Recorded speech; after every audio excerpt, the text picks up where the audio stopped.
Okay, hello, this is David Turner. I am going to continue with where I left off last time. I'm talking about developing a web-based games or game-like interfaces that run on the web. And so I've just to recap here of where I've been so far. I started with this project called Anim. Here's the repository for it, and I started developing code to demonstrate how to make a web app that's runs in a single canvas element. And I got pretty far with that, and I've kind of forgot what I did now, but there's a lot of stuff there. So I did a lot of experiments. And then I moved on and I created another repository called Canvas App the idea there was I wanted to create a library that I could use in my other projects over and over again. So I worked on that and I got to a fair amount. Let me take a look at, some stuff I got done there. And then I moved on to a third project, which I'm calling Doors. That's where I'm at right now. So I'm going to talk about this project today. And this is the same idea that we have a single canvas element, and that takes the entire screen. And the application or the game runs inside that canvas element. And the other versions of this, I was using audio. And I've taken that out, and I've some other things that I've taken out and simplified, how I load images, for instance. So this is, I'll show you what I have today. And this idea that I had of having a single library that I could reuse in many projects, I kind of gave up on that. That doesn't work for me that well. So you'll see this is the top level. I use VS Code, as you remember from the previous videos if you watched them. And here is a folder that I have art. These are files. Oh, these I want to remove. They shouldn't be in there. These are MDP files. I don't know what that stands for, but I'm using Fire Alpaca. It's a free drawing tool, and it saves. That's the native format that it saves its projects in. And so I've got that there. That's not. And then I have another folder. I call it Docs because GitHub lets me publish a Docs folder through its web hosting system called GitHub Pages. So I put the publishable folders and files in there, and you'll see I've got a number of folders, and then I have this Canvas app file that's kind of has the core, like the engine code in there, the reusable stuff, and I created another file that and I kept it separate from the Canvas apps called State. This is to manage the application state. So when the user goes back to the site, and they can pick up where they left off. And so I use localStorage for that. You'll see it's right there, localStorage. It's very handy. localStorage is very simple to use. There's only 3 functions to it. You can set an item, get an item, or clear items. I think that's what it's called. And I don't believe there's any other functions other than those 3 functions when you're working with localStorage. So it's very convenient. You store these name value pairs. So you have to store, I think you store strings. I don't think you can store a JavaScript object. I think you store a string. Let me take a look at that. Maybe you can store an object. I didn't even think about that. I could simplify things if I would use general objects rather than using strings. So here, let's look at it. Local storage.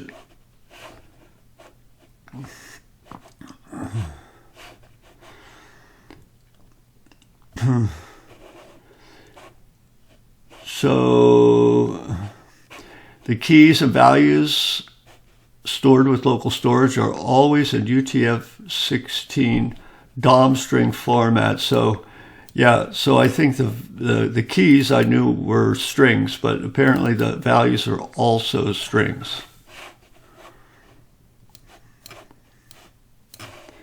And so you only store strings. So what I do to store an object, I have an object. Here's the initial state. So I have a state object, and I store it under the key doors. So I have a single object, a single item, so a single value and a single key.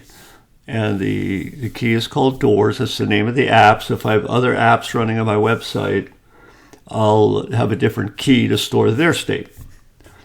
And so you'll see I have a function in here to store the state. Where is that? Save state right there. So this is all in a JavaScript module, so as I export this. So save state is the function. And we have the state. Here's a variable I have right here, state, which is a reference to this state object. And because you can't store, you can't set item, you can't go to local storage set item with a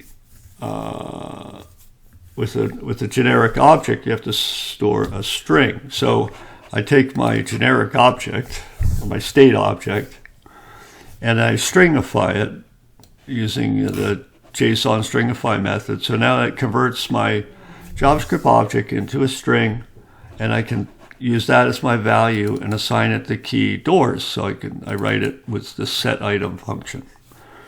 And then when I want to get the state, then oh, this is not working right. This get state returns state. Oh yeah, that's internal.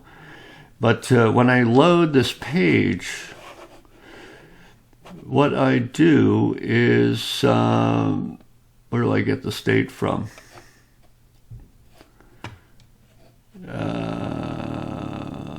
Here, I load the state here. So when I load this module, state.js, this code runs. So what does the code do? Well, it defines an object called initial state.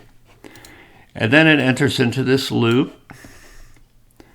and then it defines the state reference, and then it defines and exports a number of functions: the get state function, the save state function, a visited function, whether the user's visited a page or not, and a go to function that's my scripts are using to load another page.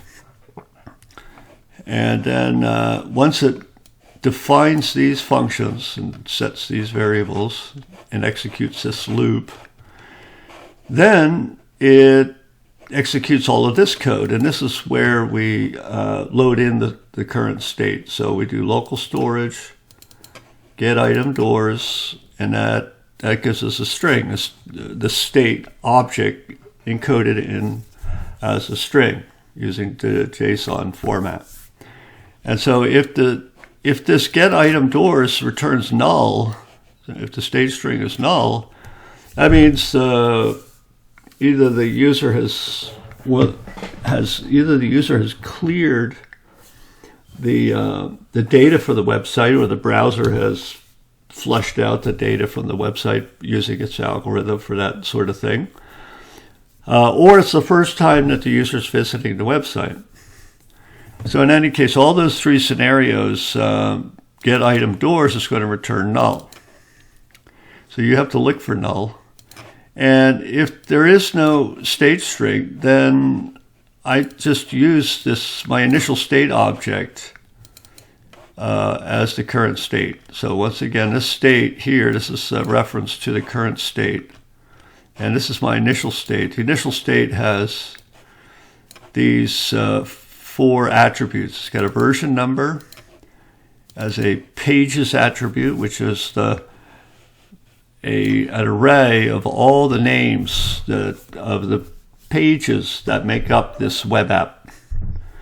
So you can see there's 6 different pages, 6 different levels or maps. In a video game, you call them levels or maps or rooms, like in Game Maker or whatever. But these are pages, and then these are also like web pages, so they're loaded. So each of these components that make up the game are loaded as individual web pages.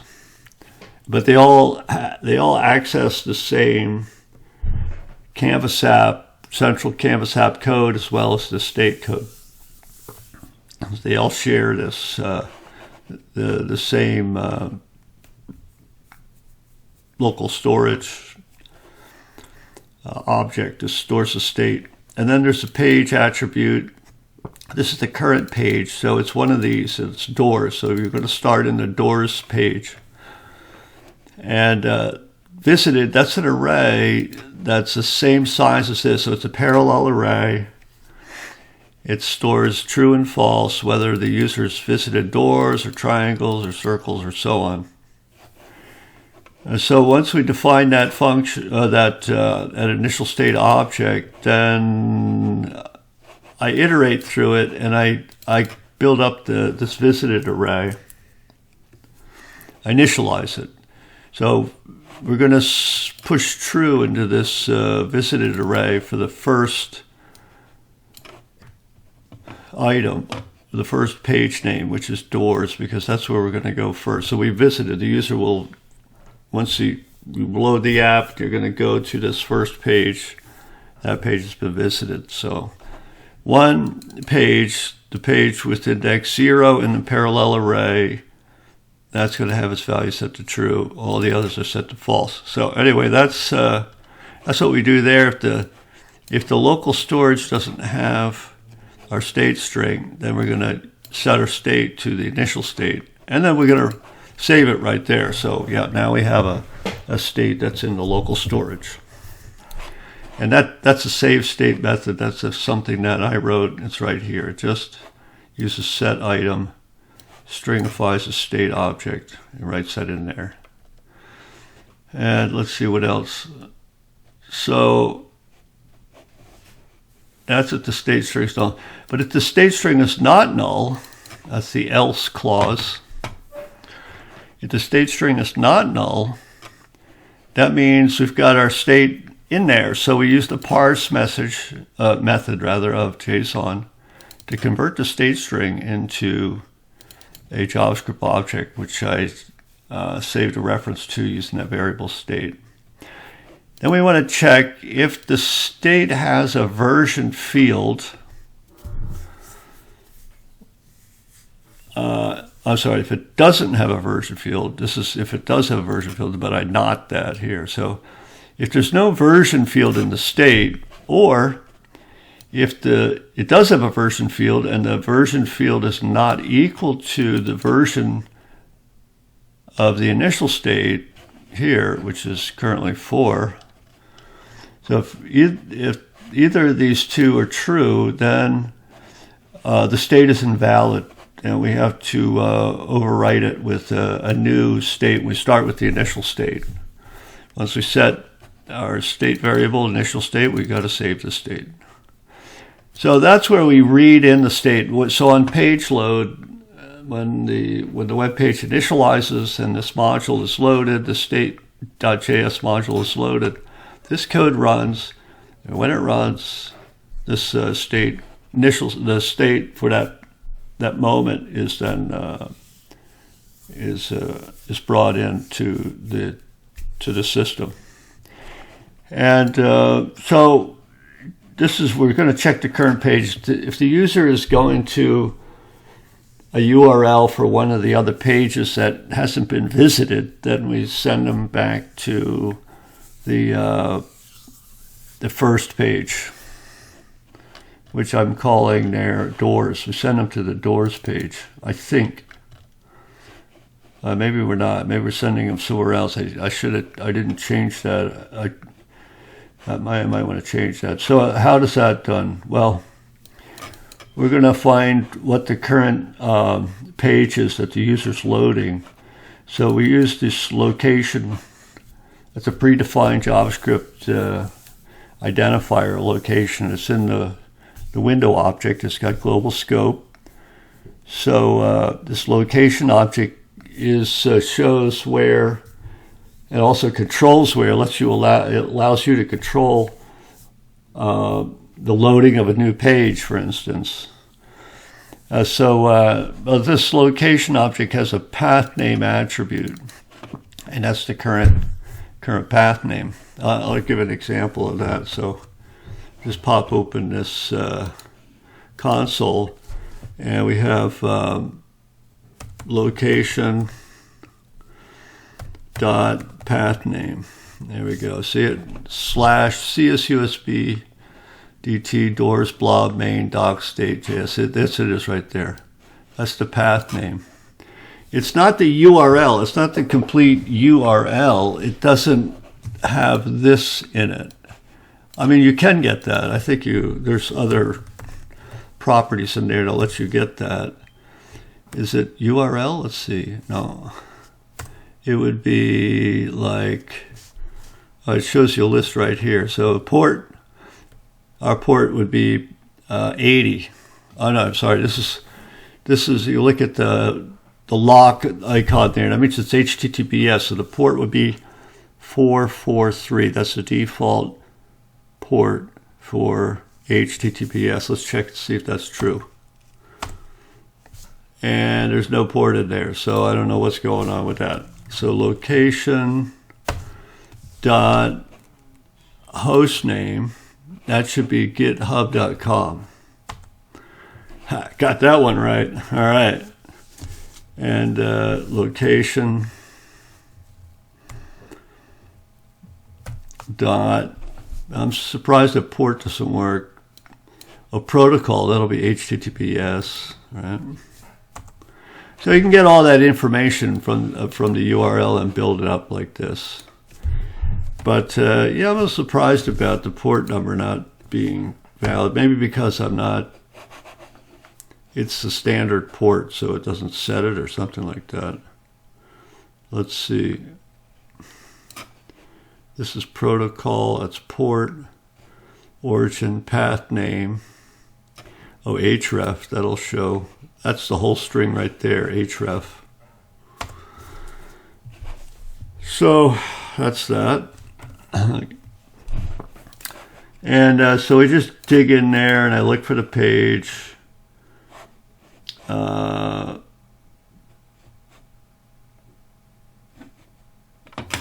So if the page is not the current, so what I do, the state.page, that's the name of the current page that we should be at.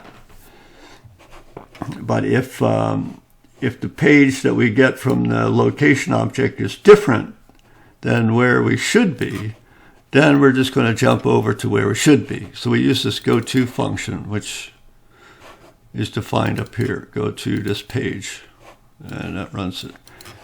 That basically uses this command right there, location dot replace. That's a function on this location object. And when you call it, you have two options here. You could use replace or assign.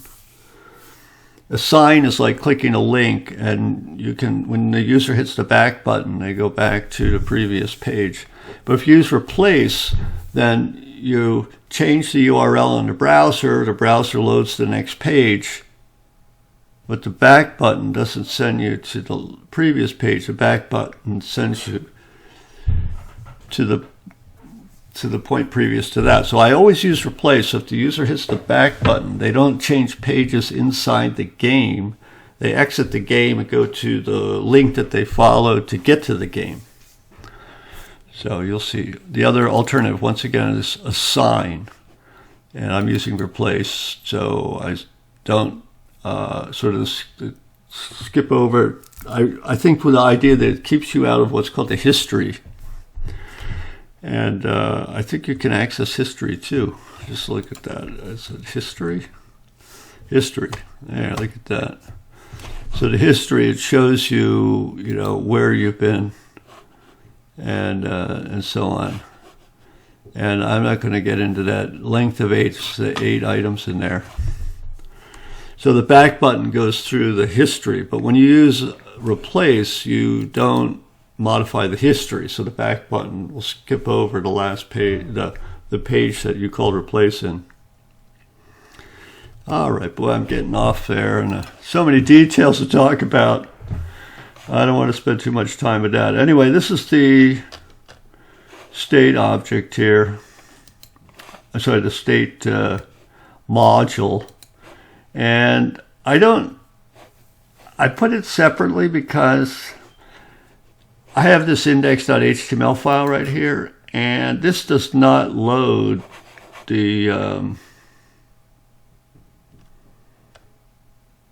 no, it just goes to triangles, yeah. I wanted to just keep this separate so that I could use the state in files that did not load this Canvas app module. The Canvas app module's got it gets stuff from the state module there. So I'm loading the state module. I'm getting the get state function, the visited function, and the go to function. I set those. I give these aliases for those here. Because I end up re-exporting them way down the bottom here. Right there. This is visited is the function that calls through to this state visited. Get state calls through. There should be state get state, and this is anyway. This seems to be working. Actually, maybe I don't need those. Maybe I don't need these. This is state get state. So actually, this is not even used in that export anyway. Anyway, I might have a bug there. I'll look at that later. So yeah, that's the Canvas app. So I import just this one module. That's it. Everything else is inside here. And some utility functions. These are regions here. And here's the end of the region. These are foldable. So this is very convenient because the file is pretty big, see? So I like to keep these in regions. Now it's Xcode that lets you fold these things. So I'll show you, or VS Code rather, not Xcode. Well, Xcode does it too. I don't know if they use that syntax. So for instance, this Canvas app, I'm going to just go Control K0. That's the, Control K0. That's the hotkey to collapse all regions. And this is the import. I don't have that in the region. That didn't get collapsed. So here's what I call the utility functions. So I could expand that out. Now here they are. The go-to to get state. So you can see the go-to calls the state go-to and so on. Oh yeah, that's right. So I just use state go-to here. I don't use it on the bottom. Right, that's right. So I wasn't thinking straight. Yep. And yeah, visited calls state visited. Oh, that's just passes through, but this go-to does all this other stuff. And is that right? Go-to, yeah. So here I don't want to state go-to page. Yeah, I don't want to get into the details there, but I got that right. And you'll see I got all these different regions. And circle, these regions in here are for my JavaScript classes. Here's a class. This is a constructor to create circle objects. They store an X, Y, and a radius. And it has this function inside, is this X, Y, is it inside the circle? And this determines that. Then this is the constructor. I'm sorry, this is a factory method. So I don't export this. This is an internal class. I export the factory method here. And the factory method just calls new C circle, that's all. And you'll see that down here. So this is where I'm using export default. Here I export this circle factory method as the under the name circle. And so the user code, the page code, this is the generic library stuff, the common code that every page uses. Those page level code doesn't access these constructors. So there's rectangle, rect. So left, top, right, bottom, very similar. It's got an inside and center. That's just to calculate the center of the rectangle. And I don't know why. I don't remember using that. I know I used it at one point, so I put that in there. I'm not sure I'm still using that. Frame, this class here represents a frame of animation. So animations are, so many frames. And each frame has a duration. So here the duration is 1/8 of a second. That's the default duration. So my default frame rate is 8 frames per second. I mean, the app itself is running at 60 frames per second. The browsers run, they let web apps animate at 60 frames per second. So I have the game loop is run 60 times a second. So that's the frame rate that I get from the browser. But the frame rate that I'm using for the app's animations, I changed that. Some animations have a faster frame rate or slower frame rate, and some animations can have a mixture of some frames have more duration than other frames. So it's a very flexible structure when you assign a duration to an individual frame. And this is, this app that I'm doing here has very low frame rates. And it doesn't have a lot of frames, so it's not a lot of animations. So anyway, I don't want to get any more into that. So here's the constructor. And this XY is, normally it's 0. And that's because as you can see here, this is a typical. This is the size of the canvas here. And this is the design size. I have it 668 pixels this way and 1080 pixels this way. So it's like a 1080p resolution, but it's sized up for phones held in portrait orientation. And you see all of this is alpha set to 0. And the only place that's got anything is right up in here. So there's all of this doesn't take much. In PNG format, there's a way that PNG just cuts all this junk out. So it keeps the file size small. But it lets me, by storing it like this and exporting it like this, I don't have to remember what the coordinates are of this image, because I'm only going to render it at that spot in the page. I'm not going to move it around. So that's the trick that I use. You'll see here's another one, and here's another one. So that thing gets smaller and smaller. And then I've got this car, and that also does the same thing. And this is my background, and that's it. I'm going to show you how to build a new page, how I would build a page using this approach with these images. Okay, so coming back to where we were, it's a frame of animation. And this XY is, if you did want to move the object to some other location other than where it's stored in its file, then you use that X and Y coordinate right there. It's kind of like an offset. And here's the draw function, and it just uses the canvas 2D context, calls draw image, and there it is. I don't need to get into those details. If you are working with canvas, then you know to look that up and figure that out. And here is the factory method that I export. There's two of them. One is frames. The other one is called frame for an individual frame, and the other one is called frames. And frames returns an array.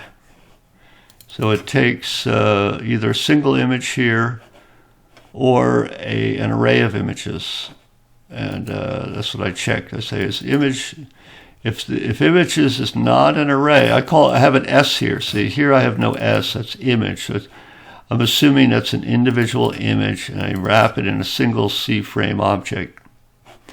Here, normally, images would be an array of images, but I allow one image to go in there. So I check for that.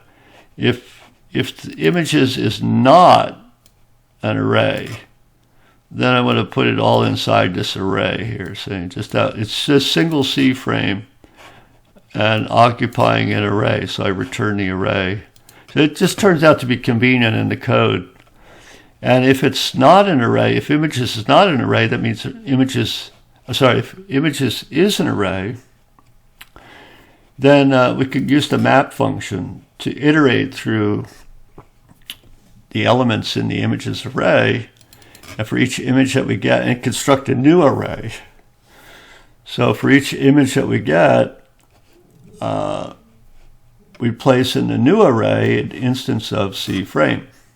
There we go. So pass in an array of images, and the function returns an array of C frames,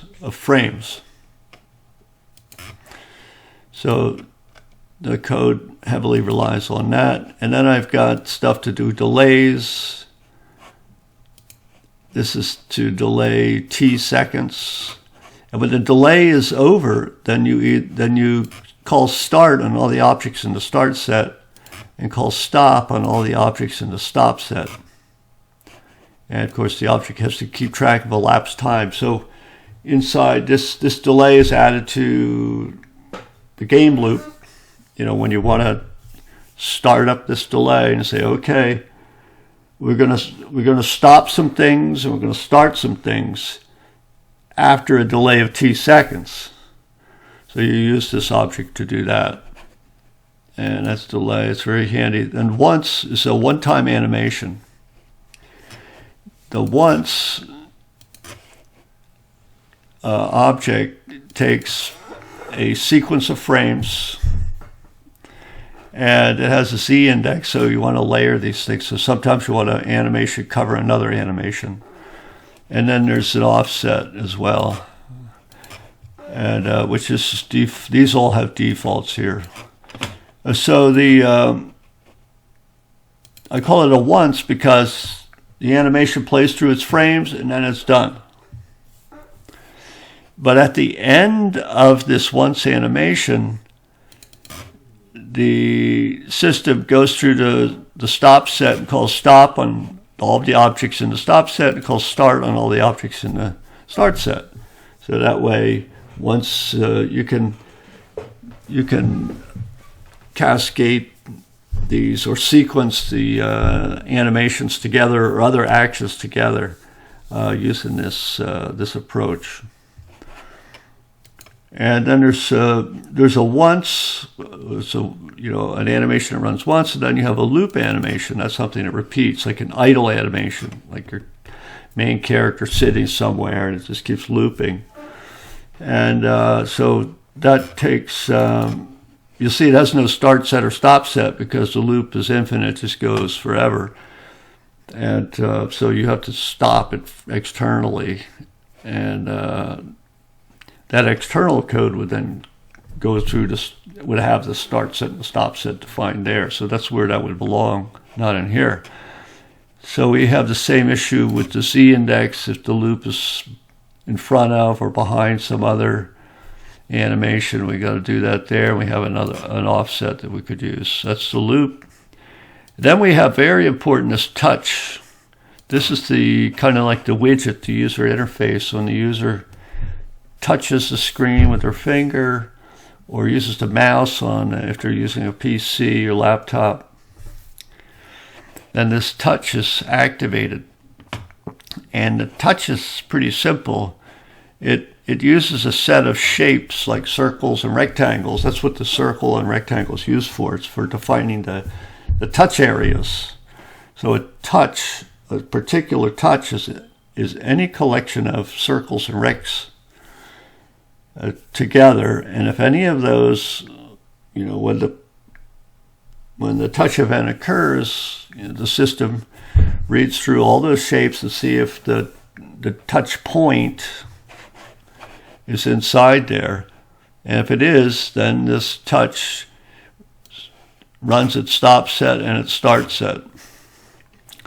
So this thing about make independent is like normally when the user activates a touch, all of the touches that are registered in the system are then removed. And so when the touch is activated, a particular touch is activated, there's some handler code that runs. And when the code is done, it has to repopulate the touch array for the new set of touches. So, when the user interacts with the interface, you have to change its state. So basically the touches provides the mechanism to make state transitions. So each time you make a state transition, you want a different set of new state transitions that are available. So normally a touch activation will clear from the system all the other touches that are ready to respond to a touch event. Well, if you make this, I use this concept of independent, like, well, maybe I don't want to clear all the touches. I just want to have a simple touch and it's going to do something, but leave everything else alone. So I use it. I call that independent. But the normal function, the normal state that this touch is in is that it's not independent. So it's the common. So make it independent is something like if you put an overlay on a page or something like that. So it uses the same mechanism as the once and the delay. There's a start, and it has these functions. It starts and stops. It starts everything that's in the start set, and it stops everything that's in the stop set. And this is where we add to the start set. This is we call stops to add to the stop set, but it's the start method that actually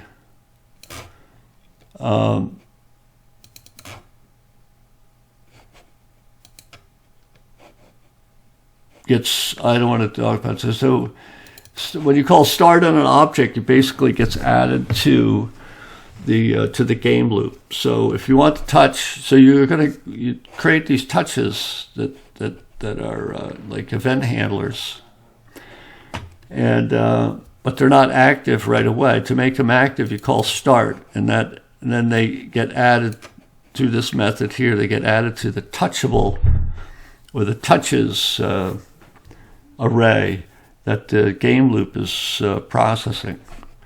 And stop removes it from the game loop. And this is the factory method because the level code or the page code doesn't access C touch directly. It uses the factory method touch right here. There it is. And we just pass in, to create a touch, you pass in these shapes, an array of shapes, possible offset, but not usually. And then you call starts and stops to add objects to the start set and the stop set for each of those. So this is an architecture for building these 2D games that I've been figuring out for quite a while now, more than a year. I've been working on this pretty much exclusively. This is the area that I've been focused on. So I have a pretty simple approach to doing this. This touch class is something that I've distilled out over a long period of trial and error with many different projects. And also I worked at Game Maker as well to help develop this system.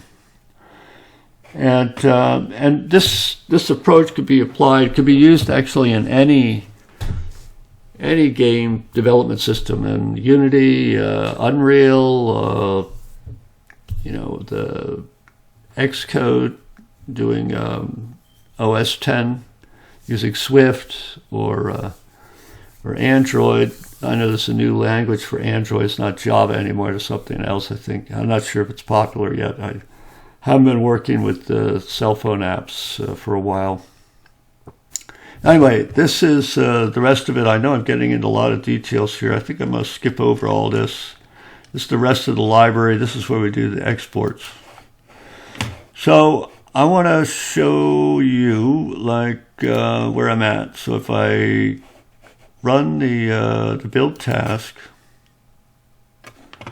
it starts up a server. And there it is. And normally I keep this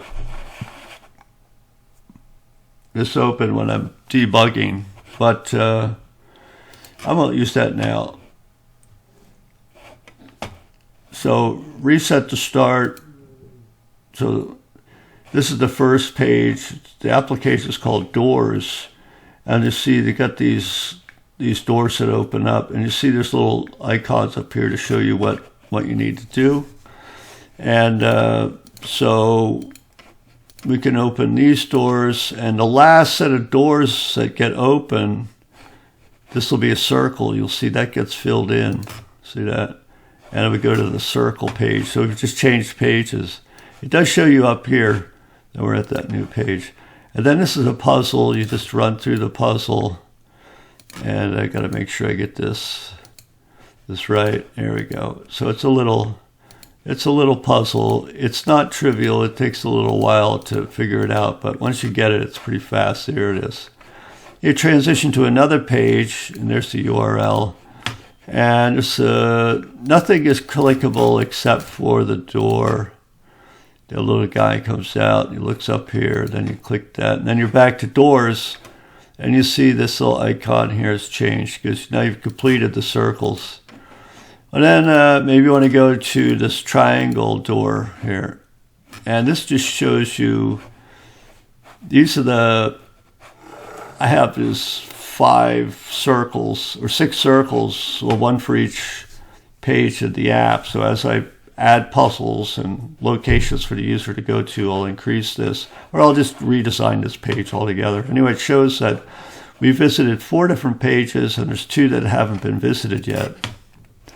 And that's what you get when you open up the triangle on the last play. So let's go to square, and there we go. It's just a stub, and there we go. So now all of these have been visited, and you'll see, however, that one page is still missing. How do you get there? You don't know how to get. You've branched everywhere here, but this is a secret. This is, you have to sort of figure this out. On this page, you'll see these icons up here. This red here shows that we've completed a red. We started with red and we completed the puzzle, but you can also start with blue and get it done that way. So I'm just going to show you how to do that. And the last move is blue. You'll see the blue turns up there. And it's another stub. And so I'm building this out. It's that last page we went to. This one here. When we go to blue and we go to the stub, what I want to do is implement that stub. So I'm going to show you, that's what I was going to do today, is show you what that looks like. And let me get this going here. Show you how simple it is to use this library, or this approach. It's not really a library, it's just an approach. So it's S1. That's where I'm going currently, and you'll see it's stub. Remember, it said stub, and you close the stub. All right, so it looked like that. It was looked like this. All right, this. So the last move, you'll see, we go to the stub, and I click on this, disappears, and we go back to doors. See that? So stub opened. This is a loop. Oh, by the way, this Canvas app, I import that, and under this variable G, so I can access all those functions through G. So here's the Canvas app. So g.log, I have g.go to, g.circle, grect, right? And there was a g loop is in there somewhere, right? There it is, loop. So g loop. So we're going to show you that. That's that's S1 right here. So g loop. So this is underneath. We're calling that C loop. We're creating an instance of C loop, and we're passing in an array of C frame objects. Well, there's only one frame in there because the open stub is no animation. It's just sitting there, right? It's just one frame. So I'm only passing a one frame to this loop factory. And that frame has a name, I sub 0. So the I is, I'm using that for image. So this is an image that's named stub 0. So the images are loaded through this index.html file. All right, so you'll see that this is I stub 0. That's the ID. Now these IDs, these are accessible through the global, through the window object in the global namespace, which is really weird. And that's a discovery. Some student showed me that. I think it was 2 years ago, and I was like, I couldn't believe that that's the case. But actually, that's all browsers support that. If you define an element with an ID, if you set an ID attribute for any element, then you can access that element through that ID because it appears in the global namespace. And at first, I was afraid to use that because you could cut out a little bit of code when you do that. And I thought, well, that's great. I'll just do it because it keeps my code smaller. And so there's a sequence. This is an animation sequence. This stub 0, that's out there. And then stub 1, and then stub 2, and stub 3. It gets smaller and smaller. And these are from, because I reused that stub animation in other pages, so I put it in this, in a parent directory, images. So I look in there it is. There's stub 0. That's the expanded state, and then they get smaller like that, and finally it gets very small, and then it disappears. So that's how you load these things. And then I load a blank here. That's it's just a PNG file with nothing in it. It's all alpha 0. And so that's why this is a reference to that image, HTML image element, and that's what I pass into the frames constructor, and that generates an array with a single frame in it, and that's passed to the loop constructor, which then creates a loop animation, an instance of C loop, and I give that the name stub opened. And when we load the page, here's the page load method, then that stub opened, I call it a start method. that start method adds this loop instance to the game loop, and then it'll just appear until you call stop on it, and that's where it gets called here. So the stub close is a touch here. See, we have a touch. The user touches inside this circle and activates this touch handler here, and then I call that stub close. So when the touch is activated, stub close, it ends up stopping the stub opened loop animation and starts the stub closing animation. So you see that when I click, it starts the stub closing animation, which stub closing iterates through, stub 1, and then it renders, and then it waits, it does that for 1/8 of a second.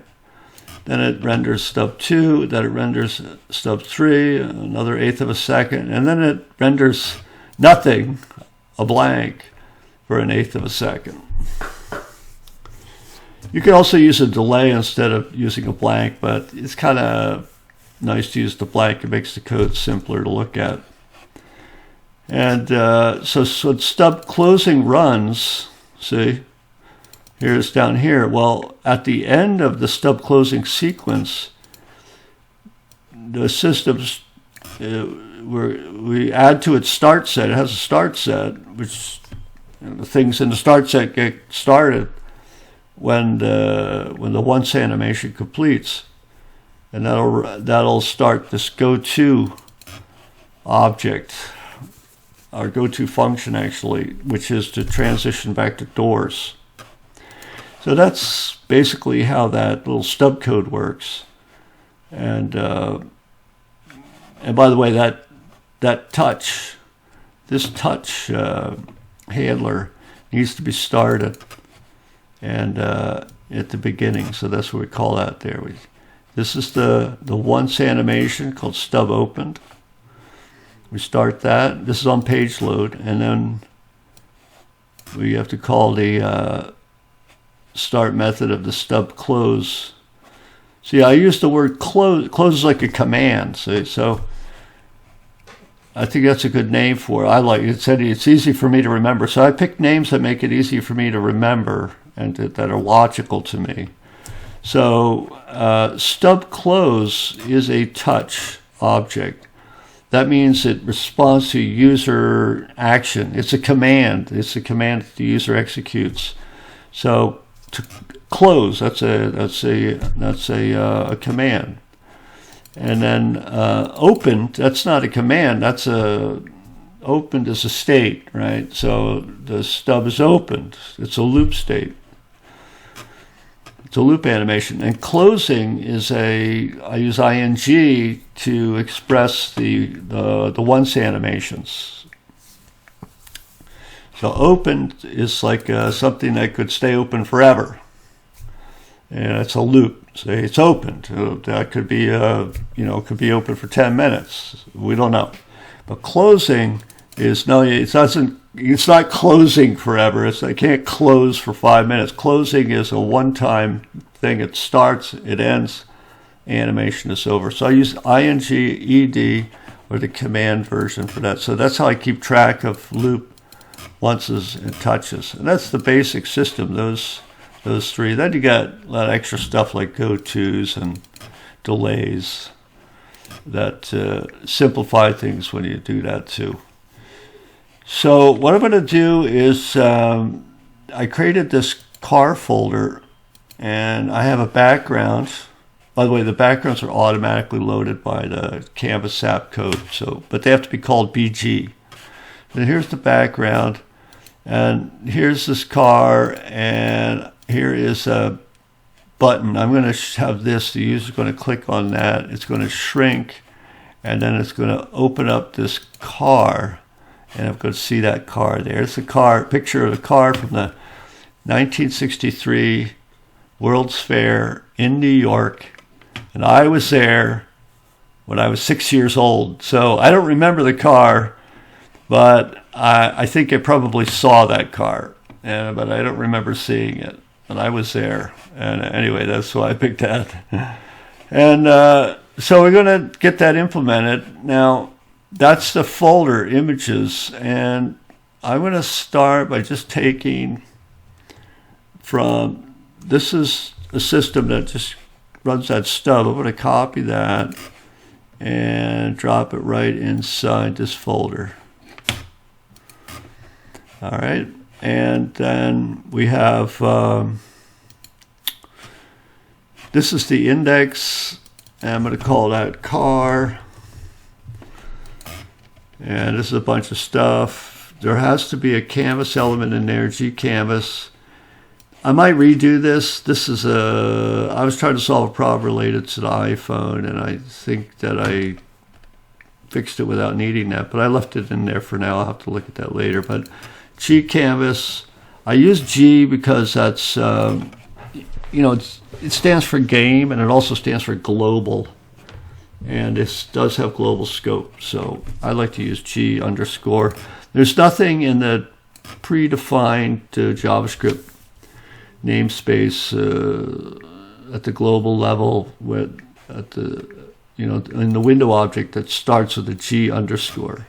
So that's safe to use. So this is the background, and here's the blank, and here's the stubs, and we're going to get rid of that. That's the blank we're going to probably use, or maybe not, I'm not sure yet.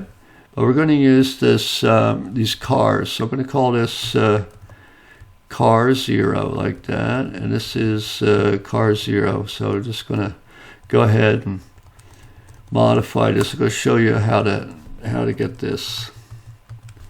And that goes up to car 3. So this would be 1, 2, and 3. So these are individual frames of animation. And I tried different approaches. This is the simplest to use unless you have many animations. But I don't want to go into all the reasons, but I went through a lot of time and experimentation. I found this is a very simple approach, and it's very reliable, and it has a lot of benefits. Like, you're going to end up loading all your images into memory anyway, so why not just do it here? And you don't need to use the fetch command. You just create these image objects. It creates a lot of simplicity to do it like this. Unless you have very long sequences of images, then this might get a little cumbersome, but you can always write a loop in that case and do it that way. So here's the car animation, and then there's going to be this other one here. So green car, we're going to do this. So this is going to be the green car, and just go ahead and do that real quick. Let me get this going. I know this video is getting long. And this only has a couple of frames here. It doesn't have a 3, does it? So I'll take that out. So that's it for that index file. And you'll see down here as we load the script element of type module, and it's called index.js. There it is right there, index.js. This is the design, so if you could have different sizes. So I'm in this app, I'm using the same. You can have different page sizes, it's not a problem, but I've been using 668 by 1080. And so I haven't varied from that yet, although you can. So stub opened, well, now this is going to be a green car opened. See that? And this will be green car. There we go. I think that's the opened one, right? Yeah, that's it right there. So, and then we have green car closing. I'm going to do this quick. Green car closing, that's a once, and it'll be, let me do it like this.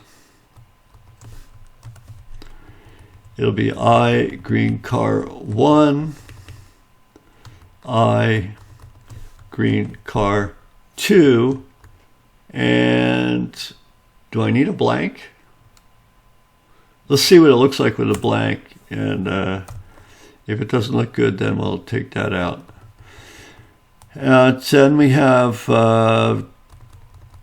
this is green car close. And actually I need a circle. I need to know where that is. And I wrote that down somewhere. Well, I think I got it right here. I'll assume this is right.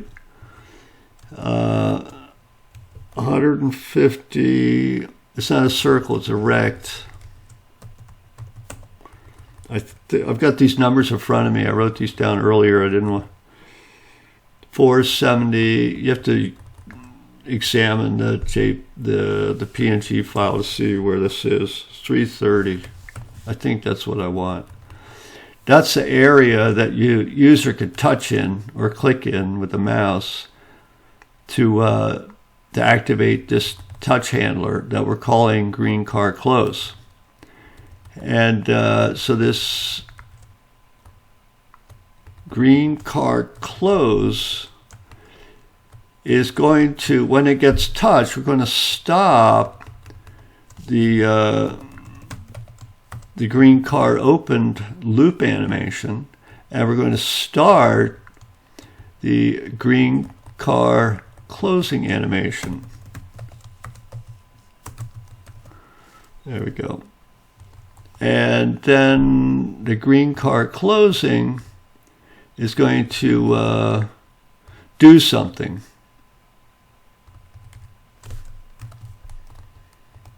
It's going to open up.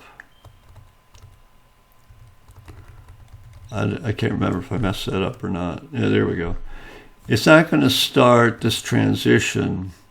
It's going to do something. It's going to do something else. It's going to start the other animation. But let's test this first. So we load this. We're going to start the green car open animation and the green car close touch. We're going to start that as well. And we're not going to transition away. We'll just stay right in there. Let's see if that works, okay?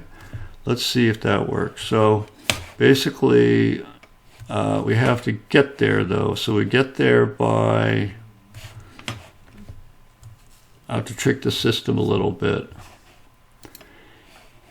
This is the local storage. If you go into this application tab, you can examine the local storage. And in fact, we can modify this. Let's see if I can modify that.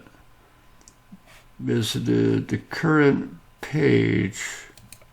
Can I modify that? Let me see if I can modify that.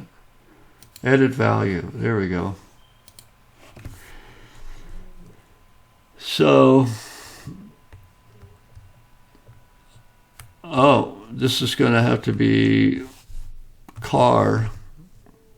And then visited, we'll say true on that. And the current page will be car. All right.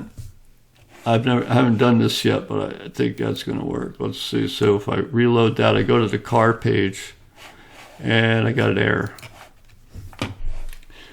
Images, car 0, not found. Images, car 0. Why is that not working?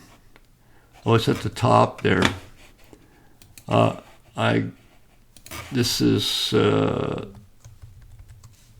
the local images folder, not the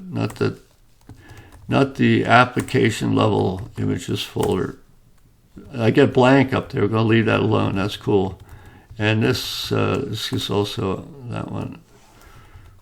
So we got the wrong name there, or wrong path rather. Save that. Now I'm going to reload. There it is. And if I click on this, that didn't animate very nicely, did it? Something wrong there. So when the green car close. When this touch is touched, then we start the green car closing. And green car closing is a once animation. And it runs right through there. For some reason, it just shoots right through there. I don't get it. Let's take another look at that. Why is that so fast? I green car 2. I green car 1. And then I green car 2. Wow, that is, it's just running through there so fast. I'm going to see if I can slow that up using this frame duration. Instead of being, we'll make a full second. See if that does anything. I don't think that's going to do anything, but we'll try it. Why is it skipping? It seems to be skipping over this this car 2 for some reason. So it goes car 0, it goes to car 1. It doesn't even go to car 1. So why is that not working? This is I green car 1. Oh, must be here. It's here. Look at that. It's all car 0, see? So I just messed that up. You probably saw that, and you probably caught it, and I didn't see it. Some of you caught it anyway. Let's get rid of that 1 second animation there, 1 second delay. Let's try that. Okay, there it is. Okay, so you click on that, and we get that animation. Now what we want to do is open up.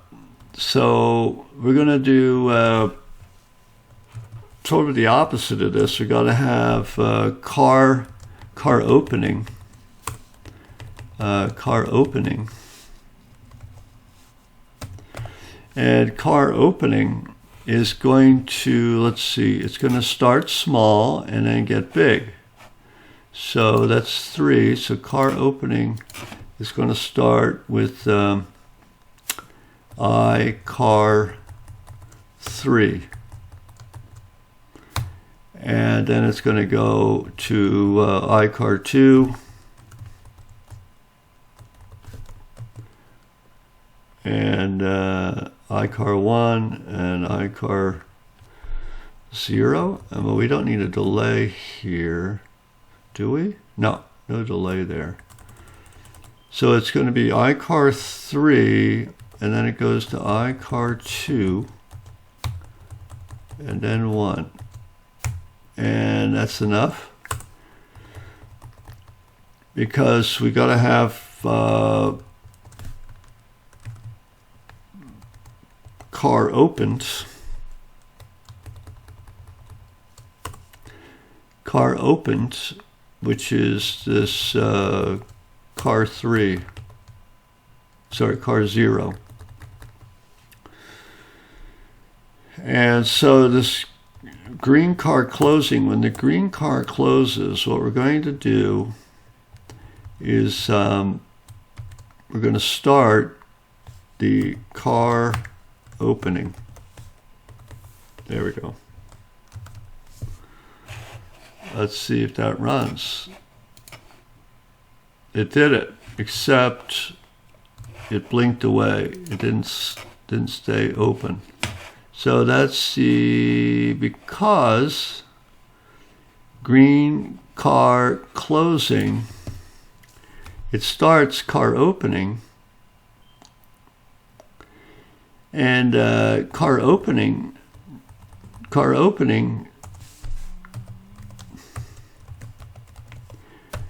needs to start car opened. So when car opening completes, when the once called car opening completes, it needs to start the loop animation called car opened. Now let's run that. It did it. It worked. Okay. And now I wanted to have an OK to go back to. I guess we could click directly on this and go back to home, or else we can have an OK button down here. I think I'm going to have it so we click on this and go back to home that way. Let me try that. I'll use, I'm going to do this. So we're going to create another touch to transition out of here. And here it is. We're going to call it here. I'm going to go const. And I'll call this, this is go to doors. And that's a touch. And it'll be the entire screen. I'll just take the whole thing. So the rect will be 0, 0, 668, 1080. That's the whole display area, the viewport. And so that's the touch. And this is, so usually what I do is I have the touch defined here. These are the touches. These are 2 touches to keep them together. So it turns out a good structure is to define, what I've been sticking to is to define the loops first.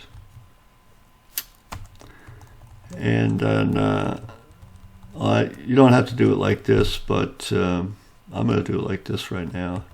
I like to define the loops because they're like, the loops are like the steady states, they're like the states, and the onces are like the state transitions. That's how I think about it. The once animation, the one-time animation, is associated with a state transition, and the loop animations are associated with a state. So we go from car open to car closed, like that. And well, green car open to car open. Those are the 2 states. And you connect those 2 states using 2 onces, but that's a single transition, single state transition. Anyway, so much. That's computer science talk there. Let's see, green car close. These are the onces. So these are the commands. We could close and go to doors. So that's we close everything. So now here is where we wire things together. So green car close stops this, and then it does this, and then there we go. And then we have, and then here we have go to doors. That starts G dot go to doors.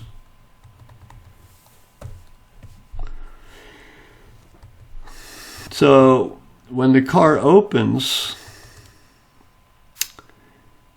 when it completes the opening, it's going to start car open, but it's also going to start the go to doors touch. And well, I don't want to go do this directly. I want to actually, this go to doors, I want to have, I want to see the car close, and then we're going to transition to doors. So it should be car closing, and that's going to go from car 0. It'll be at car 0, so we want to go to car 1, and then we're going to go to car 2, and then we're going to go to car 3. And then after we go to car 3, we're going to jump. So that's car closing. So where's that going to be? It's going to be down here. So it'll be car closing starts, and we're going to change that. This is going to, we're not going to transition when the user touches. We're going to transition when the car closing animation completes. So when the user touches the car to go to doors, then we're going to start the car closing once animation. And when the car closing once animation completes, it'll start the go to doors function. I think that's going to work. Let's see. So click this, and I click this. Oh! I got an error message here too, but I noticed that when we click, where is it? The go to doors, we need to stop. I noticed that we need to stop the car opened loop before when we're starting the car closing loop, or once animation rather. So that's needed. Also, unknown page S1, and I was transitioning to this through what squares, I think I called it, the doors. If you look at doors, I was going to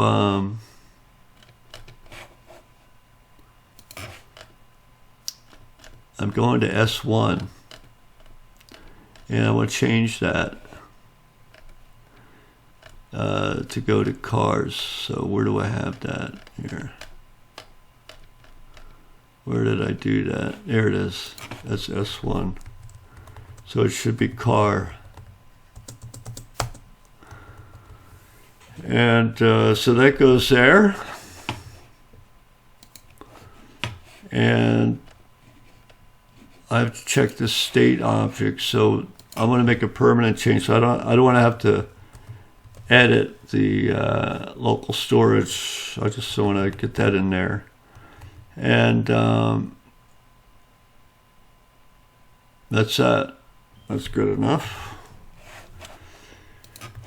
Now I've been messing around with all that. So what I need to do is I'm going to just clear this. This is the local storage. I'm going to clear that out. And then I'll reload. And unknown page S1, that's in state 25. Line 25, there it is. Unknown page. Oh, S1. So it must be indoors. I'm still doing something about S1 in here. Why is it saying object visited, unknown page S1? I don't get that. Canvas app, array. What the heck? This shows pages car here. That's good, right? And so why is it saying that object visited?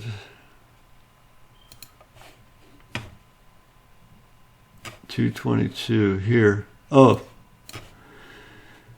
this is inside doors. So I forgot about that one. 222. There, somewhere down here.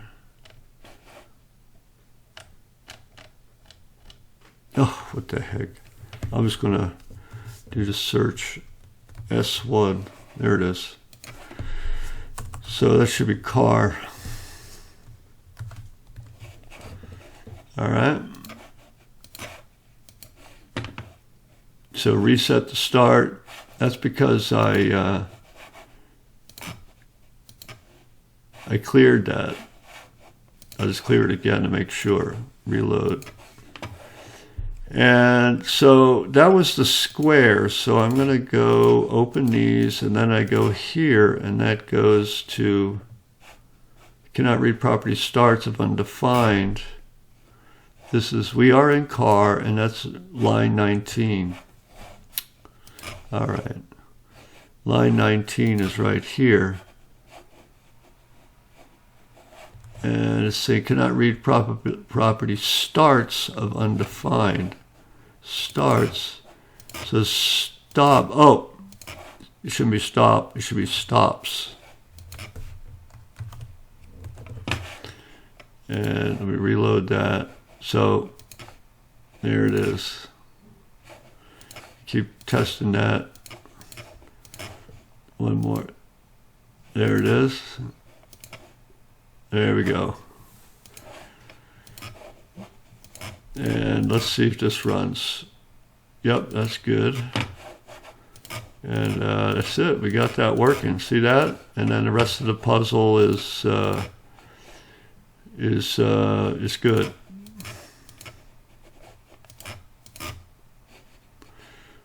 Just gonna run through this real fast.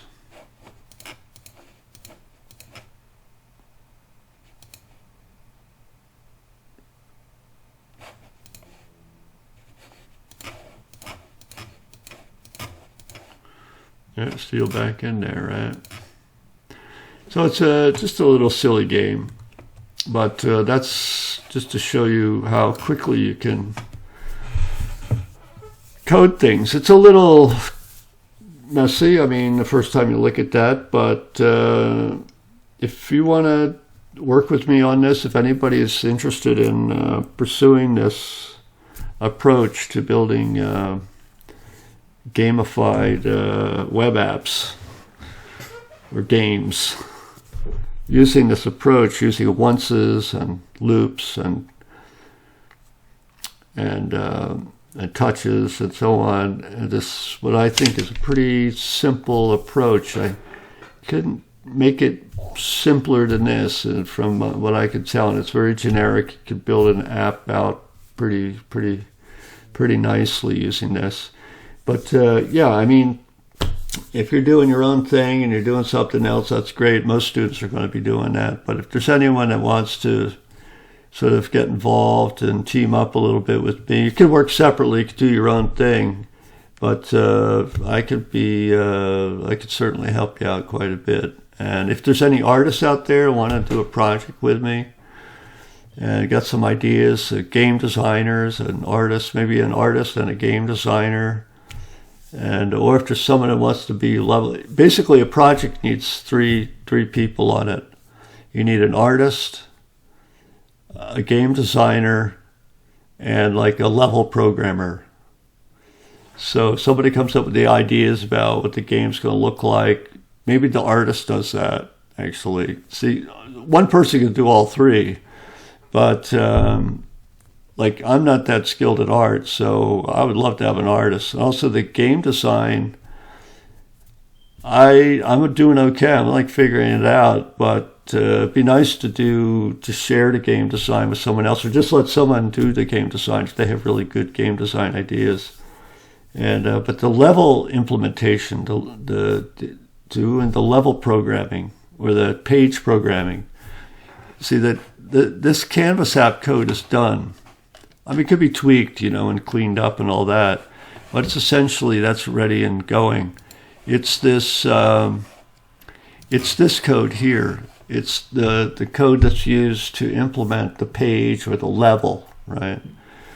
The game level. That's where most of the coding is going to take place. And as you build the game out and the game gets larger and larger, that's where you're going to put all your energy, most of your energy. And this Canvas app, this sort of engine level code is going to be it's stabilized, and and like I said, I've been working on that approach, that formulation, that sort of architecture, those simple classes, the touch class, the loop class, the once class, the delay class, the rect, the circle, and so on. And I've been working on that for I don't know, a year and a half or something like that. So I've got those flushed out really well. So anyway, that's it. And I'm enjoying this. I'm going to keep working on my game and just building it out some more. And I'd love to get working with other people on this. So anybody's got some good game design ideas, or an artist wants to express themselves in some way, using this 2D thing with runs really nicely on cell phones, then let me know, because that would be great. I'd like to work with other people. One thing I want to mention too before I close here is that when I make changes, what I do is I change and I want my users to sort of load a new version of the game. I got to set the version right there. So what happens is, see, like here I've got, these are completed, right? And I better keep that open. But what I'm going to do is, let's suppose I go back and visit the site. I just changed the version to the new version. So it clears out the local storage. The state object gets set back to the initial state, and that's needed. So I'm going to put that in, make these changes. I'm going to commit the changes to GitHub. Here, just git push. So now